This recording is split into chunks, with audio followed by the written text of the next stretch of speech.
Hello and welcome to the Nauru Fastcast with your hosts, Dave and Josh Masson. Pull up a chair and listen to us discussing fasting and health-related topics. Welcome to another Fastcast. What episode number? Five we're in now. Crikey, that's crazy. And smashing them out now. I know. They're coming thick and fast now. So I hope you guys are all enjoying them. But yeah, so what's been going on this week, Dave? Oh, I keep touching the mic. You just told me I to do literally that. just made that mic touching. I'm about to come over there. It's a really busy week and some really interesting stuff at work, which has been nice. And my kids broken up from school now, so cool. So nice. So I've got a good summer ahead, which I'm quite looking forward to. Well, it's that weird thing when kids break up. I assume that it's great because you now get to do exciting stuff, but then also it's you still have to work, right? You're not broken up. Okay, cool. We're now going to work plus entertain the kids and do all the rest of it. So okay, nice, good stuff. What about you? Been a good week. Interesting. Just I've been absolutely torn to shreds by my cats. Those kittens. I've been sat working at the desk and they'll just try and climb up your legs. So I'm just absolutely covered. I've got these cat paw claw marks up me. So but it's been good. Nice to get back in the cold plunge this week. Getting back into my routine, which has been really nice to do. So gonna kind of do a video on that coming up. But there's an interesting thing with it talking about. Morning routine it became for me after seeing someone else talk about this, which is what's the easiest way to work as hard as possible. Mm-hmm. And I've ended up shaving loads of my morning routine just so that makes it as easy as possible to then go and work as hard as possible. I know that seems quite extreme, but I just realized that was probably a lot of faff in there that I just didn't need, that I was convincing myself that I did. And it's no, I'm just going to shave this down, tighten it up. And I want to hit about the hour, anything, because then I can have my coffee because I have it delayed and I can have my coffee and I can go straight into work after I've had my coffee. So I probably could do it in half an hour, but I probably stretch it slightly towards the hour mark just so that I can get that coffee in and have that delayed response. I like that, so I can let that adenosine flush out my system. It is. I think that the morning routine thing though is an absolute game changer. Oh, so good. It's one of those things where I feel when you have a routine, it becomes automatic. So you search for a routine in the morning. So rather than thinking, I've got to do this, got to do that, it just becomes natural. You kind of walk around, you set yourself up. Mine's always come down with the boys, make them breakfast. Then I start prepping my lunch. Then I do a little workout, and then I go for a quick shower, and then it's help the boys out, teeth, go outside with them, and then it's kind of go. Yeah. And it's try to be outside a little bit with them before I go to work and a bit of sunshine. And it's amazing how you can actually do so much in the morning when you do a bit of prep. It's incredible. Or you have a routine instilled, I feel. For sure. And I think there's the thing that, is it TJ Powell? Whoever put it up? But about dose. Yeah.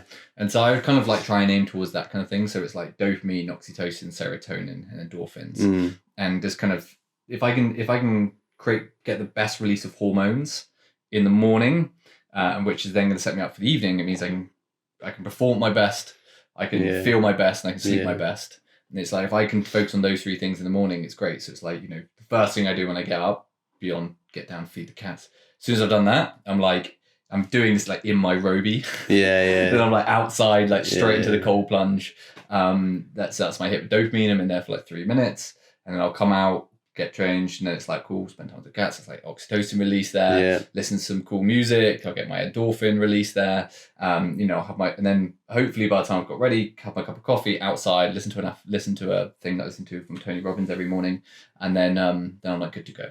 It's nice. Set up and I'm ready. And so for me, it was okay, let me just try and stimulate all of these hormones that are going to benefit me as much as I can, and then tighten it up so it doesn't take me a long time to do that kind of stuff, and then just get after it. Because I always find that I never want to do the cold plunge. I love it, but I hate it at the same time, right? Same. And so when you do something difficult first thing in the morning when you don't want to, that's that first kind of win over the mind. And so it's so that true, already you're that pushing yourself out of that comfort zone. So what I found is that it's far easier to do the bigger, harder things immediately afterwards, because you're compounding it off of doing something that's already challenging.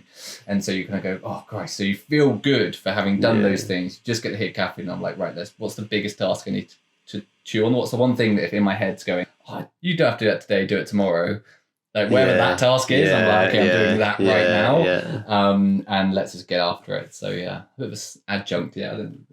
No, I think morning routine's great. I think there's that book, isn't there? I think your dad listened to or read was The Miracle Morning. Yeah, how well read. Yeah, I love that. I just love that phrase, like the miracle morning. It's quite nice, isn't it? Yeah, I think it's good. But then I think there's this other side of it, which is when people have gone like too far with it. Yeah. So they've, you get to that point where people do cold showers and they do like a sauna and they do an hour workout and then they do this and they do that. And then you realize they've got like a 2-hour whatever it is, morning routine, whatever it is. And again, that's what brings me back to that quote, which is like, what makes it as easy as possible to work as hard as possible. And I guess in terms of that, it's like, what can I do in the shortest amount of time that makes it easiest as possible to work as hard as possible? And I think there's so many times that you don't necessarily need to cram that all into the morning. And is it just like, you're doing that to, I'm essentially, so you feel good, so you become more productive, I'm assuming, right? Yeah. And so like, why not just start doing the thing you need to be doing? Yeah. Does that not just in of itself make you more productive at the thing you're trying to do anyway? Yeah. So and David Spree's got this book called Work Smarter Not Harder, and he's called Spree. Anyway, he and it's clever because he takes like a lot of like really simple things like exercise and stuff, and he kind of converts them into things of saying, yeah, you're right, you can go for a 45-minute run, but you can also get the same kind of escalated benefit, if not more, from doing 4 by 10, 4 by 1 minute sort of sprints. Yeah.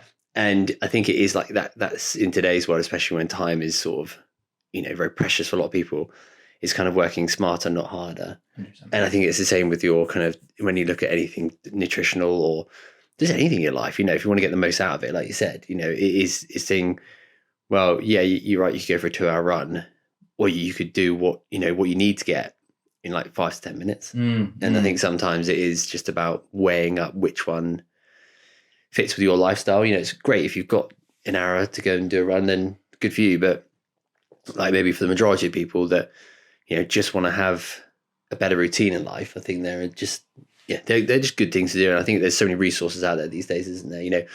He says, for example, it's a bit like, he had this argument, which is quite funny on a podcast, where he sort of said, this guy was talking about superfoods. He was talking about, organs and things like that, which I eat a lot of, and I think they are, superfoods. But he says, if you genuinely talk about a superfood, he said, effectively what you're doing is you're distilling down a product from where it is naturally into something that has no disadvantages.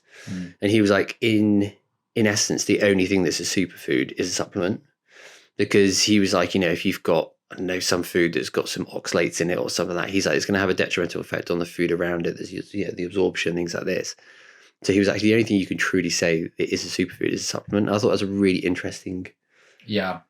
Well, I think that is that thing, isn't it, where there's no free rides. There's like everything there's the dose makes the poison with most things. Yeah. You know what I mean? So you can always have too much or too little of most things, including things like water. And so I think it's a really interesting point. I've never looked at it like that from a superfood perspective, but it is right. Like, you would imagine that supplementation, where you've distilled it down, you've taken out the key important part and distilled it down into a supplement, that is a super. Although the argument is it's gone from a food into a supplement. Right? So it's not a food. So it puts into question, is a superfood even like an actual? Does it exist, or is it? You know what I mean? Because my argument to him would be, okay, well then it's not a food now, right? It's a supplement. Yeah, that's a very good point. But yeah, that is. Hey, what have you got to talk about today? Other than that, so I thought today I would talk on autophagy. Oh, nice. Okay, yeah, I was like waiting for the week that you go, oh, me too. Just waiting for that week to happen. I'm going to talk about autophagy just because I think it's an area that's really, really important for health and longevity. Yeah. But it's also one of those things that people may have heard of, don't know about it, but it's also quite secular to fasting in the sense of how to stimulate it naturally. So yeah, thought I'd touch on autophagy today. That's a good one to do. So yeah, it was discovered in 1962 by Keith Porter and Thomas Ashford. So what they were doing, they were looking at lysosomes. So lysosomes are kind of the garbage men of the cell. They'll kind of eat up debris and get rid of it and digest things. And what they noticed back then was that they found mitochondria within lysosomes. And what they thought these displaced lysosomes were the regeneration of new ones. But they're not, because lysosomes don't have organelles. And what they were actually observing was them eating these mitochondria, breaking them down into their individual parts so that it can be reused within the cell, which is what autophagy is, which I'll come into. So autophagy is essentially that. It's the breaking down and reusing of dead or damaged cell parts, right? So the analogy that I like to use is, let's say you've got a car, right? And take some mechanics. The car represents the cell, okay? And what the mechanic identifies, which is you, that there's a problem with the wheel, okay? So if you've got abundance of nutrients and available resources and building materials, what you've essentially got is a stack in the corner of brand new tires and brand new wheels. So what happens, the mechanic goes, oh, okay, there's something wrong with this wheel. I'm not going to look too far into it. Let's just take off the whole wheel because we've got loads of them, and let's replace it, right? So grabs a brand new wheel, chucks it on, okay? Because there's loads of wheels available. When you fast, what happens is your wheel store starts to deplete, okay? And so what happens is when that car comes in and it needs a new wheel, the mechanic turns around, it's like, there's no more wheels. Okay, what we need to do is be more resourceful. Okay, so what it does is it takes the wheel that's damaged and it goes, right, what is actually wrong with this? And it kind of goes, okay, the tire needs replacing. Cool. 2 of these bolts are good, but the other 2 bolts need replacing. Okay, the alloy, that's fine. So what the mechanic does is then breaks those parts down, and then he puts on a brand new tire and 2 new bolts, keeps the other pieces, and puts the wheel back on, and the car keeps running. Okay. Hopefully, that was a relatively succinct analogy. Yeah. But what it's about understanding is that when you fast, what autophagy is the second half of that analogy, which is the mechanic who doesn't have the available resources having to break down and reuse pieces that are already available to rebuild that wheel to put it back into the cell so the cell can keep working.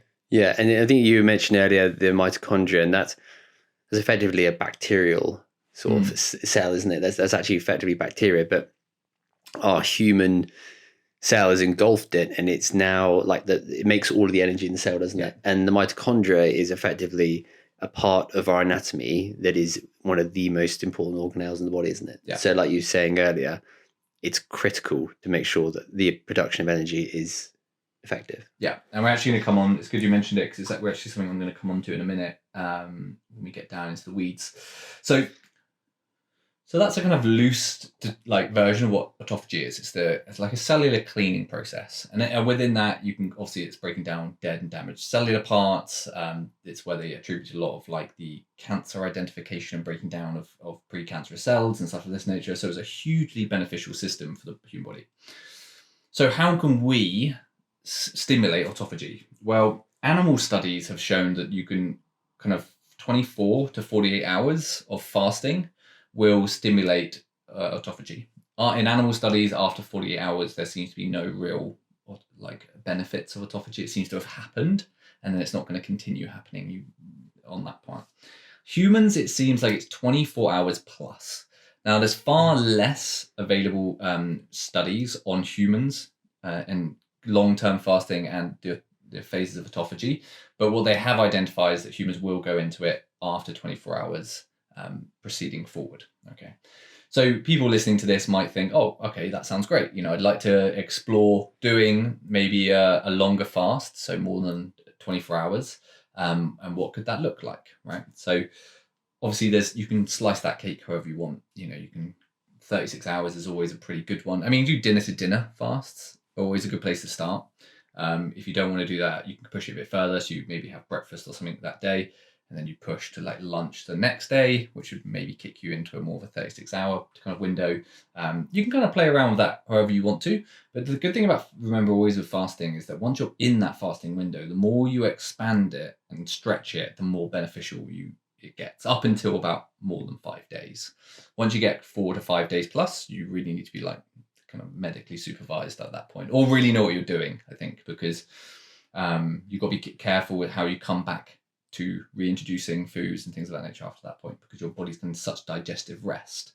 You need to be a bit careful. But up until that point, so up till that 4 or 5 day point, you're absolutely fine. Okay, just to kind of keep drinking, having plenty of electrolytes, which kind of brings me to the next bit, which is if people are going to embark on a 24-hour plus fast to stimulate this autophagy, then you really need to be mindful of your electrolytes, because typically what happens with a lot of people is they start getting a thing called keto flu, which we've heard about and spoken about before, which is when people start getting symptoms of flu. They'll get headache, they'll get dizziness, they'll get sometimes you get fever, things of this nature. People just start feeling really rotten, and often it's why people stop. Okay, and typically it's a result of a mineral deficiency or electrolyte deficiency. So what are our electrolytes? So electrolytes can be co-termed minerals, which I think a lot of people don't necessarily realize. They just assume that they're two different things. Next thing is they're charged particles, so they conduct electricity, so they become ionically charged when they're in water, which is a really interesting process in itself. And they help with fluid balance, pH balance, things of this nature. So super important.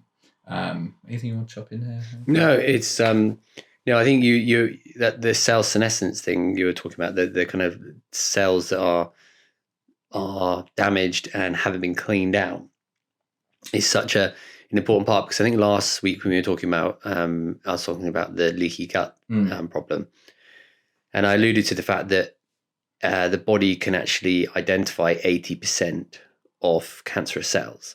We don't have the immune response, or the body isn't very good at cleaning out cells or identifying cells that are damaged, and then having the immune response or the capacity to clear them out. So this is basically what coming on to you were talking about the autophagy, and I think it's just so that really hit me, the fact that God, we can be, if our health was optimal, we could basically see and identify 80% of cancer cells, which is pretty insane. Yeah, it is insane. Yeah, really insane. Cool. So so essentially that's what our kind of electrolytes are. The reason that's important is because when you start fasting, you start using up your glycogen storages, okay? And glycogen being the stored form of glucose. Now, the reason this is important is that 1 gram of glycogen can hold 4 to 5 grams, or 3 to 4 grams, of water. So once you are fasting, you don't have any available energy, so your body starts dumping its glycogen stores to allow the body to have that energy and to be able to use the mitochondria that you're talking about, so that you can perform your daily processes. Now, but what's happening here is, normally if you've got those glycogen floating around, you could hold on to loads of water, 3 to 4 times. But as you're burning that up, you're having less and less capacity to hold on to water, because glycogen is going down. So now you've got this excess water that's now floating about, that's not bound to glycogen, and so your body just sees it as excess and urinates it out. Okay, and so what ends up happening is the first 3 to 4 pounds of weight you lose on any diet is water weight, typically, because of that use of glycogen dropping, excess fluid flowing around, urinating out. Okay, so not to be disheartened if you just started your journey of weight loss or weight management, and you've lost 3 or 4 pounds, you're really excited about it. It's about being realistic. Okay, that is probably a large percentage of that is probably water weight. Okay, see it for what it is, so that anything as you start moving forward, you can actually track those results a bit better. So the important thing here is that, so we've got that glycogen storage getting depleted, water's now being excreted because it's excess. Now, sodium follows water, okay, always follows water. So as soon as you're starting to lose water throughout the body, you're also going to be losing sodium. And sodium is so important for a number of different reasons. Do you want to touch on some of the reasons why sodium is so important?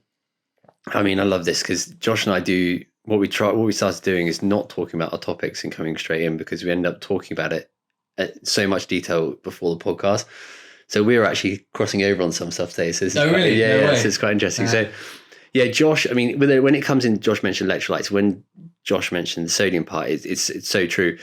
So I guess also if there's anything from what you're going to talk about that you just want to bring, like, doesn't matter, you want to bring your topic in if it fits, and then we can bounce through. Yeah, I mean, so the part I was sort of talking about was when we start to sort of lose minerals. My topic was going to be on minerals, and I think in essence it's so interesting because that glycogen part of the story is really important. And what the body does as well is, when you start fasting, you can lose up to around about sort of 2 grams a day in the first week of sodium, and that drops down to an average about 1.5 grams, which is a huge amount, because sodium, obviously, you've got to times that number by 2.5 to get the salt. So what's that, like 3.5 grams of salt, which is crazy. So when the body then sees a salt restriction going down, it starts to panic, because sodium really is used for transporting things. You can't get vitamin C into the cell, you can't get glycine into the cell without sodium, you can't get thyroid in and out of cells without sodium. Everything is usually powered by one molecule of sodium that is activating a pump that basically pumps things into the cell.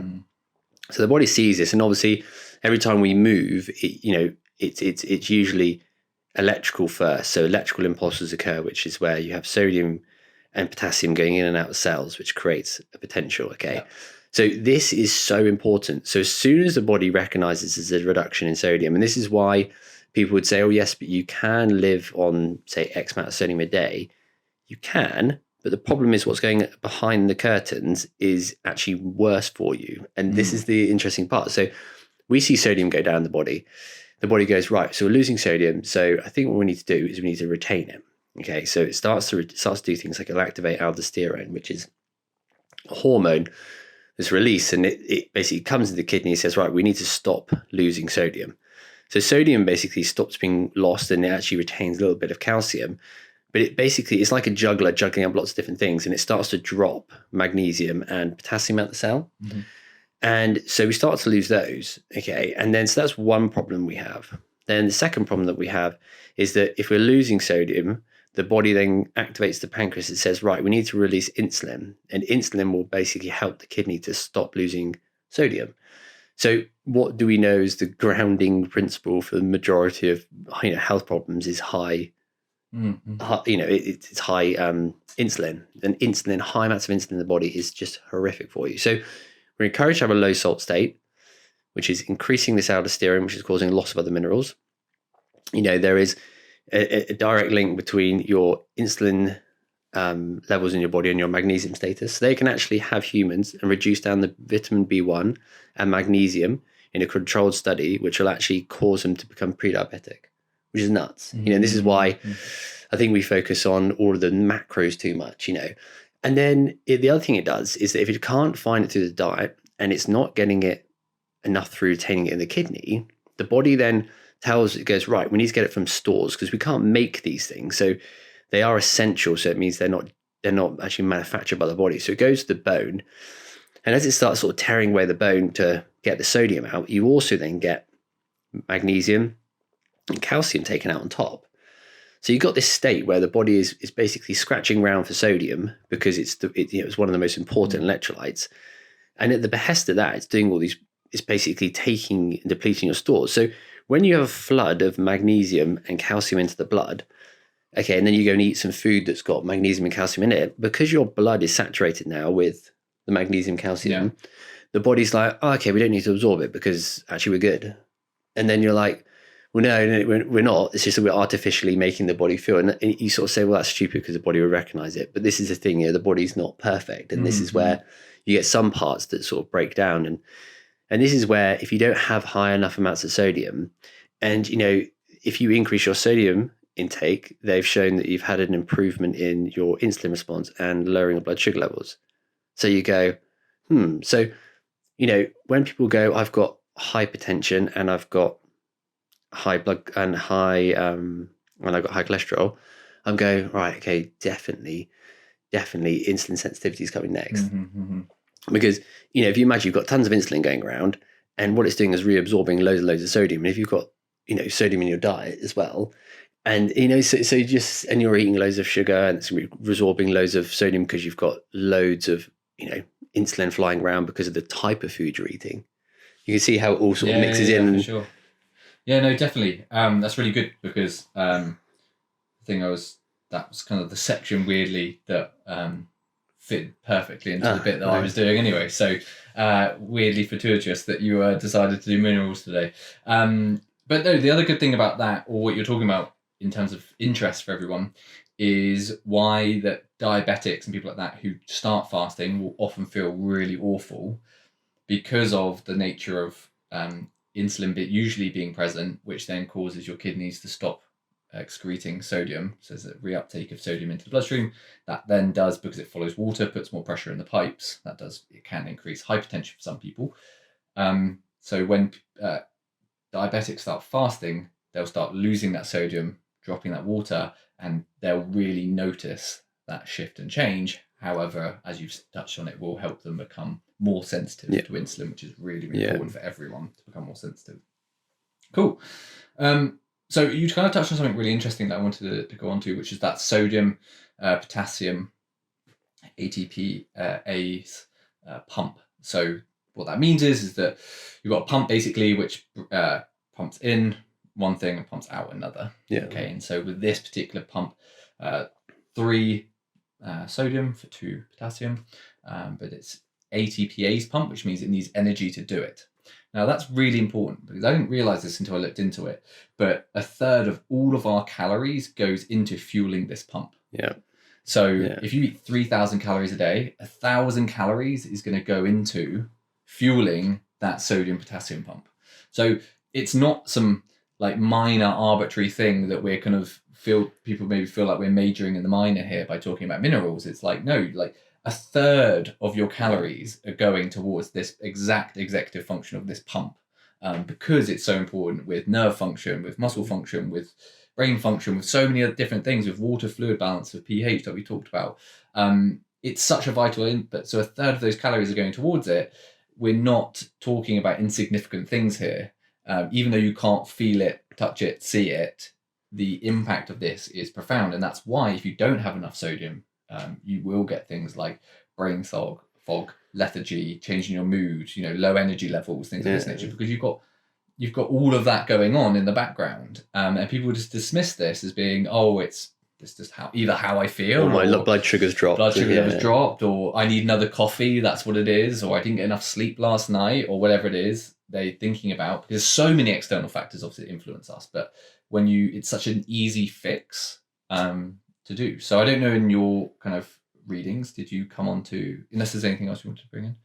No, I think it's fascinating. That's exactly what for me is wild, is that part of my bit is about how like the micronutrients they're called, so vitamins, minerals, and water, actually have a macro effect on us. And, because we go, we eat fuel and we assume that's the only sort of metric for whether we've got energy or not. And actually, when you think of it, it takes 22 micronutrients to liberate, energy from our body.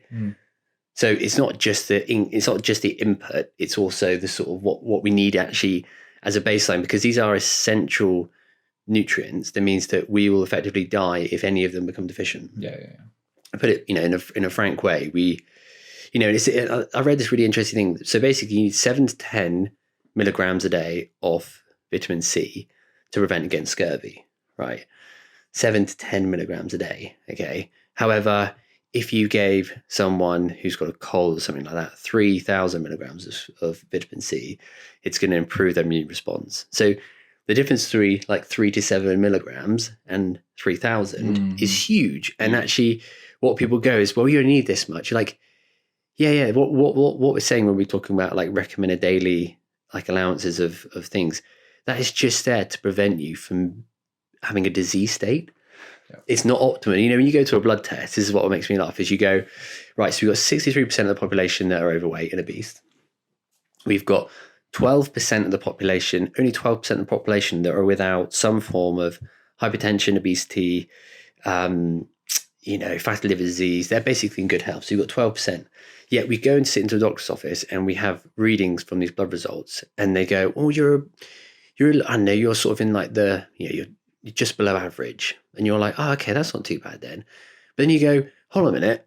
What you're saying is that I'm actually, you're comparing me to the average sick person. And like, that always blows my mind, because you're like, yeah, that's okay if you're averagely sick, but don't you want to be like as good as you can be? So I'm always like, well, I want to be sort of in the top third of that reading, because I'm like, well, I want to be sort of up at where I really should be, which to me and that's the sort of logic I apply to that. And I'm like, well, most people I see in clinic are unwell, and obviously it doesn't speak for the majority of the population, but there's obviously a huge amount of the population just don't know anything about it. They just walk around and they are. No, I completely agree. And I think what loads of people don't realise with the RDIs and RDAs is that they're the floor, not the ceiling. That's a really good way. Yeah. That is such a good way. And so many people look at it as like, they're like, oh, well, I need to get my like 2,500 calories in, and I'm going to get my 45 grams of protein in. And you're like, no. That's like, that's the floor of what you need to do to stay alive, not the ceiling of like what's optimal for,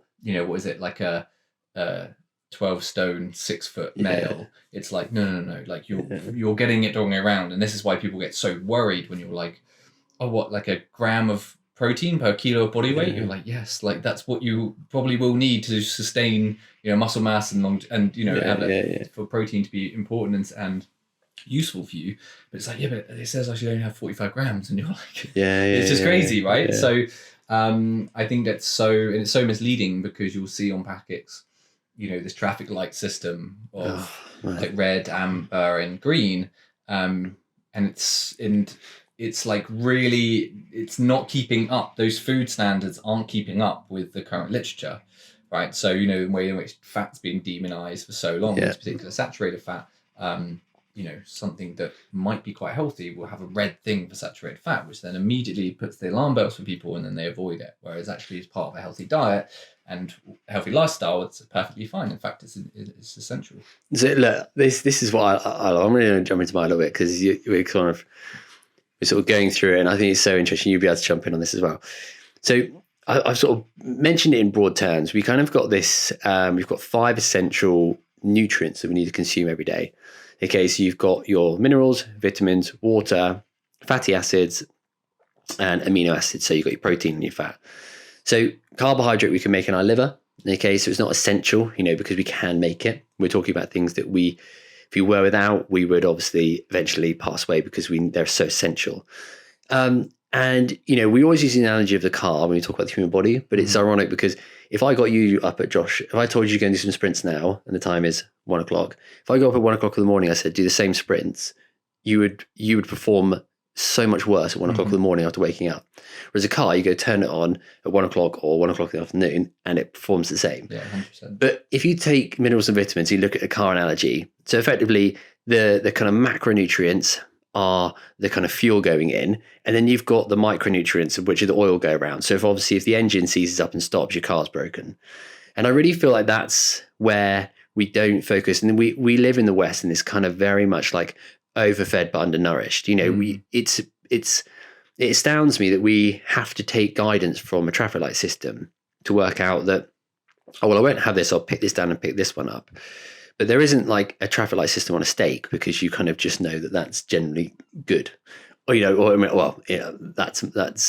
should be the take on it, but not today's measure. I'll tell you, pick up a broccoli, that's going to be far better for you than a Kit Kat. But the Kit Kat would tell you, well, hang on a minute, we are green in one area. And then you go, oh, there's a bit of green on there, I'll eat that. So, wouldn't it be amazing if the food that we ate these days actually had a traffic light system for the mineral and vitamin density of the food? So actually how healthy the food was. I mean, 100%. This is where I feel like, it should be moving to. And, the whole kind of process where we're in was, adopted post-war, where we needed to take processes of baking in small bakeries and things like that to a much larger scale to feed people that would have, a huge amount of food. And I feel that the problem is that it activates, I drove here in the car and I counted 4 places I could stop to get food. And our primal instincts as opportunistic omnivores is to eat when we see food. Yeah. And, I don't know whether it's just that I'm really in touch with that, but I am a nightmare for me. You take me to a buffet. There is no way on this planet. And if anyone's sat here listening to this, you're lying to yourself if you don't overeat a buffet. And I feel like it just seems to sort of activate something primal in you where you're like, well, I need to try it all. I'm not just going to have one bit. And this is a funny thing. And as we spoke about then, for me, it's actually when you consume a calorie, people go, oh, well, I've had like this snack's only 100 calories. And you're right, that's okay. But the problem is, and Josh just alluded to this, that 1 calorie, it's not so much about the calories, it's about the hormone response after. So if I eat and then I make insulin, okay, and I keep doing that through the day, I keep eating lots of sugary things through the day, that insulin response is going to become higher and higher and higher and higher. And the problem is that you need insulin. You need your cells to be responsive to insulin, because magnesium and calcium get into the cell by insulin. So if your cells are non-responsive to insulin because they're just constantly triggered by it, you can see how we then have this problem of getting of what we need into the cells, and a bit like you were saying about the low salt problem. And so I'm going to want to go over sort of 3 different ways that we kind of are losing minerals really through our sort of daily activities. And we kind of just been talking about a bit about the refined food thing. And I think sometimes you need a bit of context on this, because people go, you're saying things like, oh, oils are oxidized, and don't use these oils, don't use that oils. And people go, well, they're not that bad. Do you see what I mean? Yeah. But you take rice bran oil, right? Two teaspoons of rice bran oil. You need 26 cups of rice to make 2 teaspoons. Mm-hmm.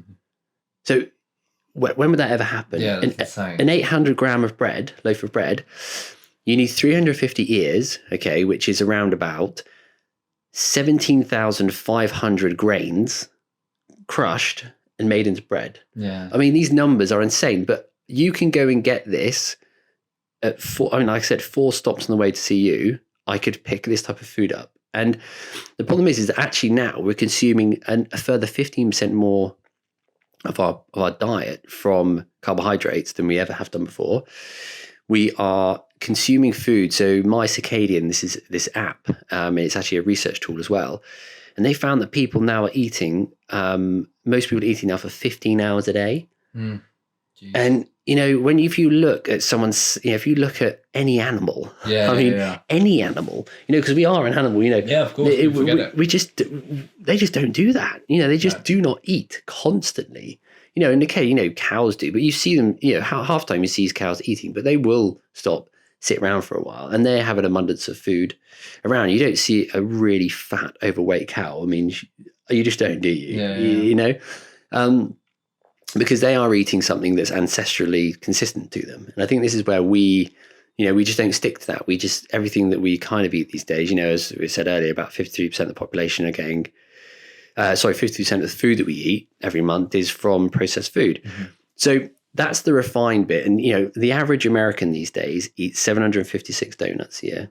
Okay. Jeez. They eat 104 liters of ice cream, 26 kilograms of cakes.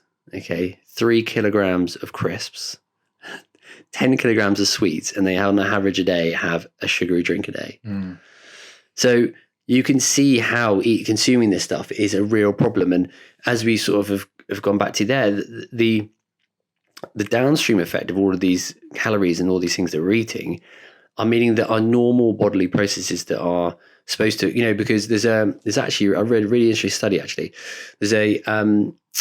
There is a village in Ecuador where they have a growth hormone that's they have a hormone that's taken out, and it's their inability to produce insulin. Okay, and so interestingly, what they found is that they're actually devoid of diabetes and they're devoid of cancer. Mm-hmm.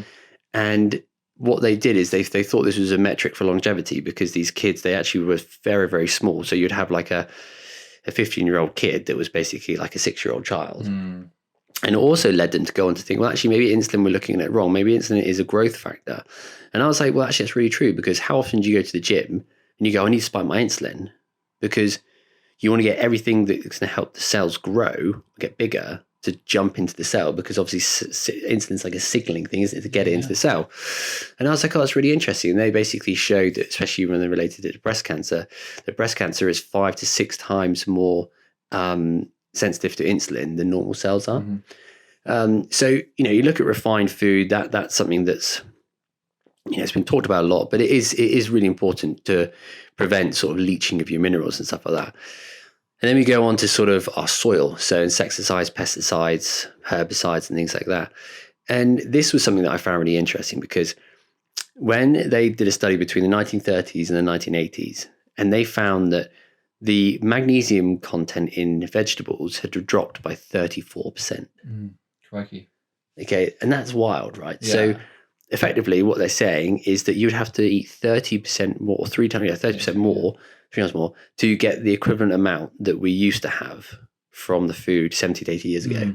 And it's not just vegetables, 17% reduction in magnesium from fruit. There's a 15% reduction in magnesium from our meat, and around about a 26% reduction from our cheese and stuff. So not only are we overnourished, overfed and undernourished, we are saturated in calories, but we are not saturated in minerals and vitamins and, good amino acids, good fatty acids. And this is a problem. So these things are essential for us to keep going.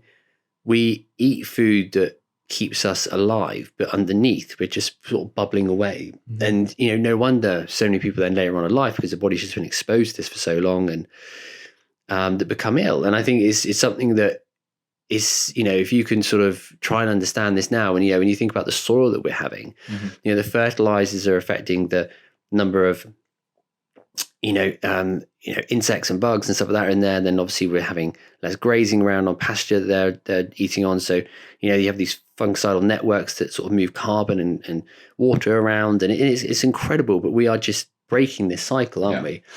And and so that's the food part. And you sort of think, wow, 30% less minerals, especially in magnesium, than we had, 70 to 80 years ago. Yeah, it's crazy. And it is, isn't it? Like you think, and this is why when they do studies and they actually compare one metric, which I always find really interesting, is they always say that in a lot of the stuff that I've seen, and you get people that are very much, it's got to be vegan, you got to have meat in your diet, got to have this. But actually one of the things that is underlining is they say that the quality of the food.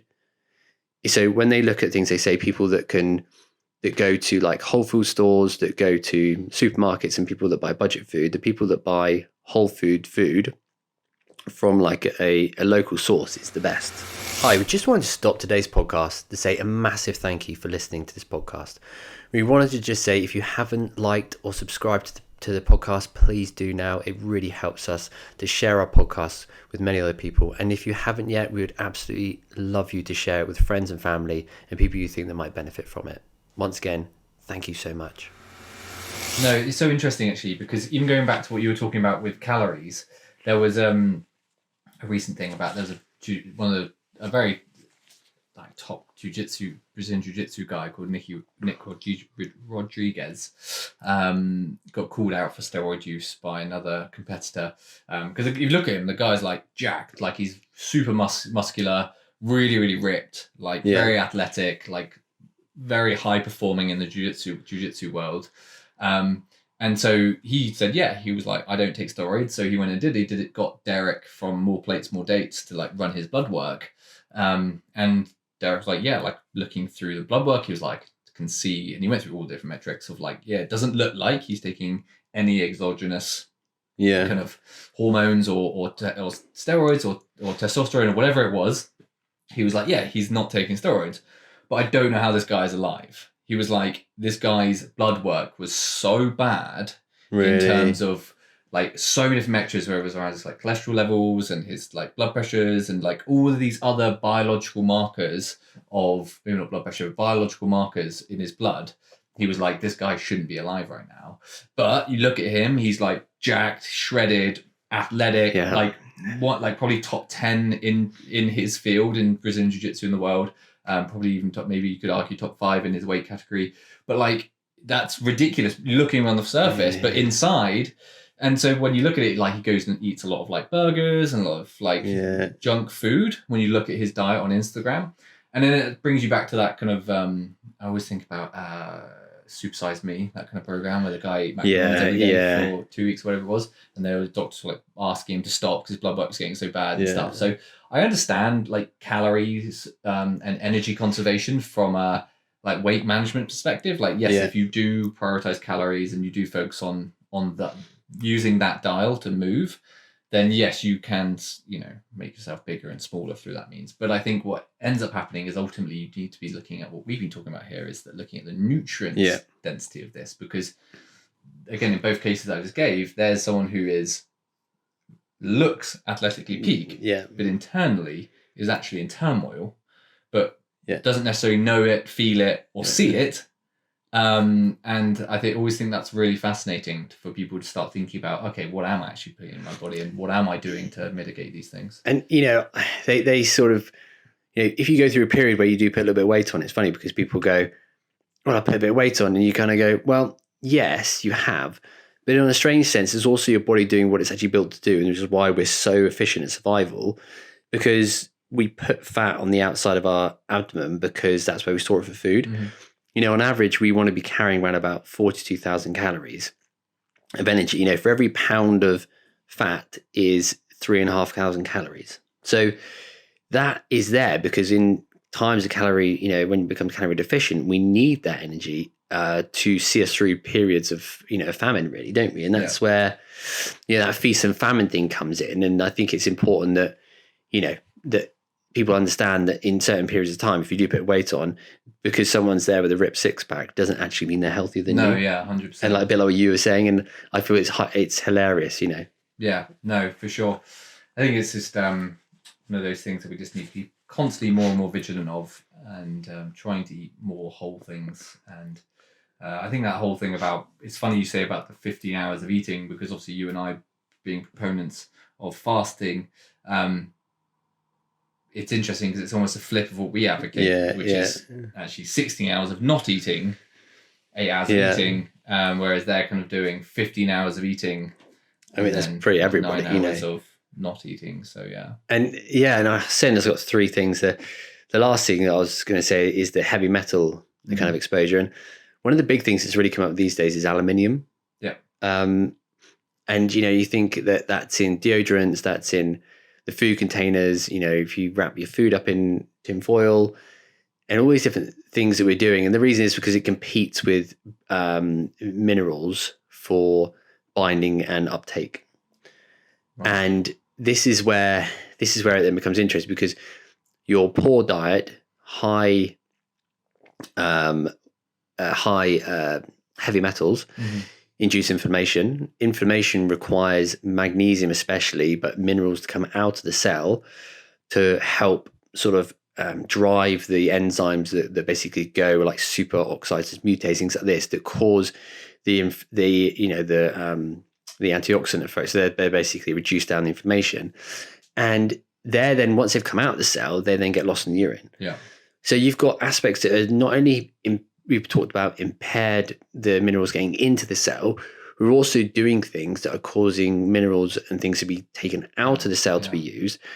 And, when you're going, we're sort of going over a few topics here, but interestingly, like your cup of coffee that you have, when they've done it, 6 cups of coffee. Now, it seems like a lot of cups of coffee, but when you look at coffee is the second most consumed beverage in the world. Mm-hmm. So when we talk about coffee quite a bit, it's because it literally is consumed by most people. Mm-hmm. Yeah. And so 6 cups of coffee will cause you to leach 1.8 grams of salt, or sodium, should I say, 400 milligrams of potassium, 30 milligrams of magnesium. And that's the kicker, because 5 milligrams, not 30, 5 milligrams of magnesium. And the interesting thing is you actually have to have 3 times the amount of magnesium, because unless it's in an ionized form like you talked about in water, you only absorb a third of it from your food. And it is one of the most important things that we have, because there isn't one reaction that goes on in your body that doesn't have magnesium at the core.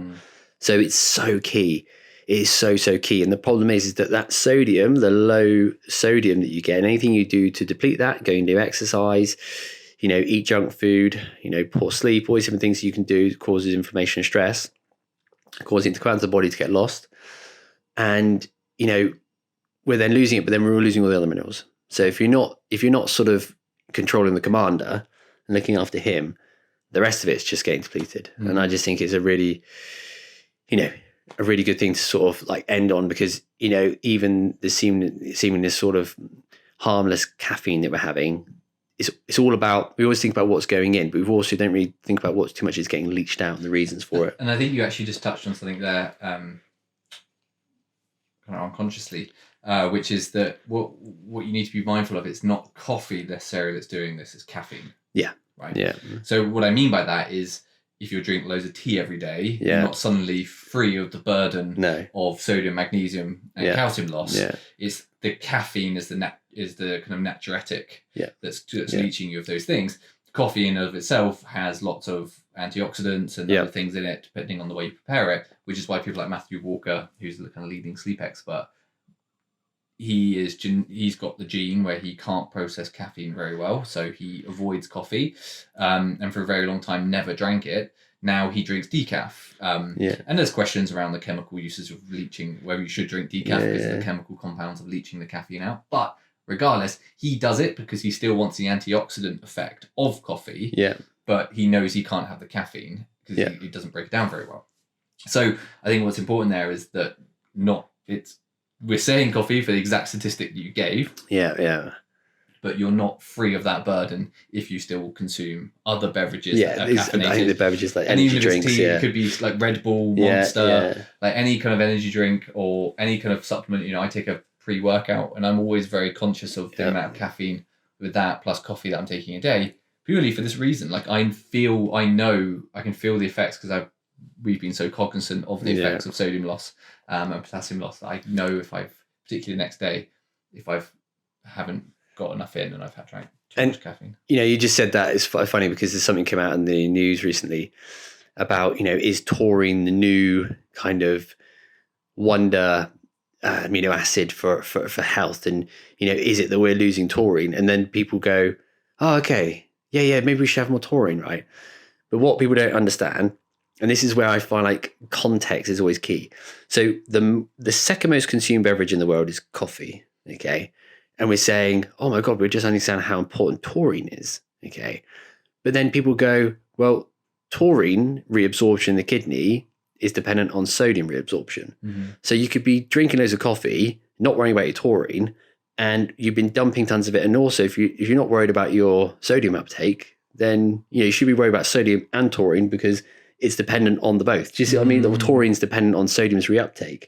And that's what's mad, When you look at the kind of science around a lot of these things, we just take snapshots and it doesn't give you the whole picture because all these things are moving around because of all these electrolytes and minerals and things that are around to help these processes that work. And yeah, for sure.